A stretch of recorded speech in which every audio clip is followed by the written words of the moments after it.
Welcome to Video Vocabulary. The first thing we'll be discussing is international relations.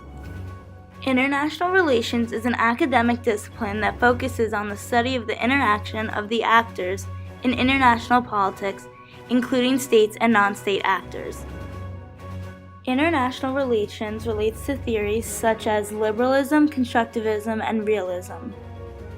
Liberalism is a political and moral philosophy based on liberty and equality. Constructivism is the claim that significant aspects of international relations are historically and socially constructed, while realism emphasizes the role of the nation-state and makes a broad assumption that all nation-states are motivated by national interests.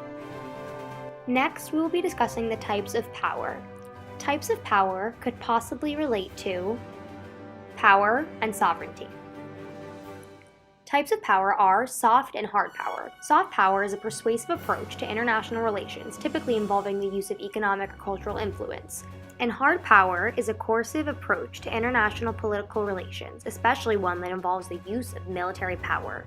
This relates power with power and sovereignty. Hard and soft power are approaches that relate to the key concept of power because they are different strategies that nations use to get things that they want, whether that be economically or strategically.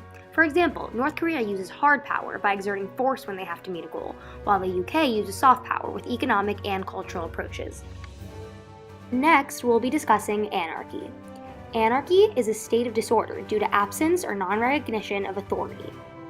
Anarchy relates to sovereignty. It relates to sovereignty because anarchy is exactly what occurs when sovereignty is missing. Without supreme power or authority, chaos occurs and leads to the outbreak of anarchy. If there is not an all-being power or leader, disorder is inevitable. Now we're talking about IGOs, NGOs, and MNCs.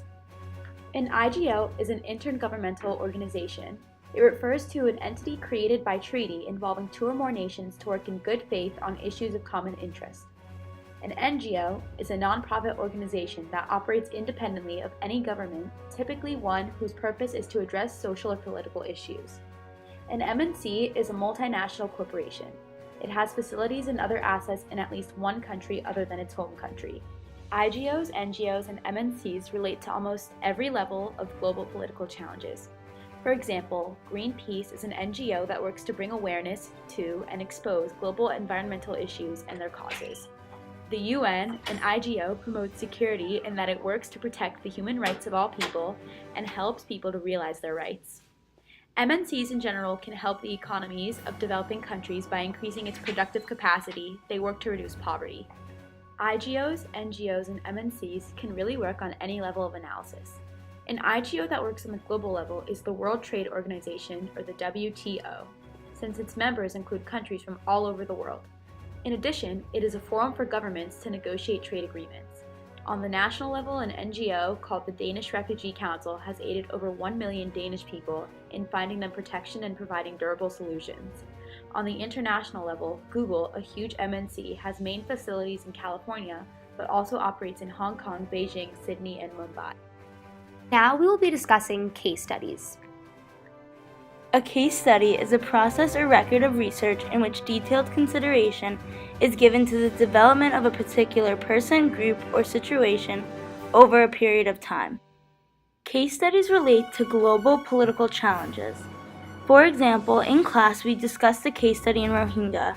This case study related to environment due to the fact that the villages in Rohingya were being destroyed due to huge fires which resulted in the refugees fleeing to find safety.